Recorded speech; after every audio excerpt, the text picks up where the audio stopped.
As graduate school application deadlines are approaching, faculty at Bridgewater College say that interested students should change their mindset from trying to dazzle an admissions committee and focus on program fit. Associate Professor of English and Director of Bridgewater's Master's in Digital Media Strategy program, Sam Hamilton, said one of the most common misconceptions students believe is that they need to prioritize standing out when applying to graduate school. The graduate applications that stand out tend to not stand out in a good way, if that makes sense, right? So what makes a graduate application stand out is when it doesn't attend to the expectations and the asks of the program.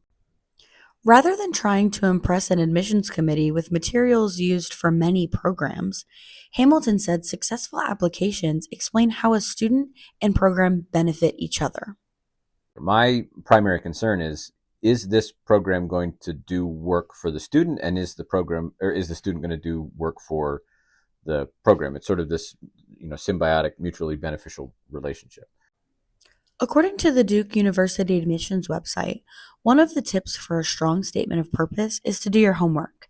This means do your research on the school and ensure your materials match that research. According to Hamilton, one easily avoidable mistake is applying broadly without tailoring application materials to each specific program. Going into the whole process thinking that their goal is just to get into a graduate program, not to get into a specific graduate program. We want to admit students who will fit into the program and get as much from it as they give to it. And if that's the idea, when somebody makes an application, which is a very generic application, and it's clear that they're just sending out, it's like sort of the scattershot approach to applying to graduate programs, and they have the same cover letter and they've got the same resume and they've not done any work to identify how they feel like they would fit into the program. For students who are preparing to submit applications, Hamilton emphasized the importance of support. Having people involved in the process helps insulate you from mistakes that you as an individual might make, but also helps to insulate you from the bad feelings that might come about if you don't get the decisions that you were hoping to get. So having that sort of, like I said, many hands make light work, having a good support network of folks to work with, and having that network be made up of friends and family and also the professionals that we have on campus. Senior seminar professor and communications studies department chair Melanie Lolliker echoed similar themes. She emphasized persistence and openness to feedback as key skills for graduate success. And the first thing that comes to mind is persistence. It's just a way that grad programs are in some ways designed to kind of weed people out in a way that undergraduate programs maybe are not. Lolliker also highlighted the importance of being able to handle direct criticism and that teachability makes people stand out.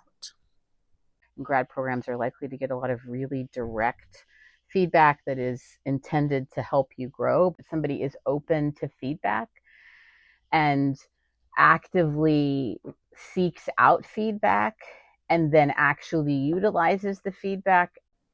Additionally, according to Columbia University School of Professional Studies, choosing references who know you best is one of their 5 tips to perfect your graduate school application. Ultimately, Lolliker encouraged students to seek guidance through the process.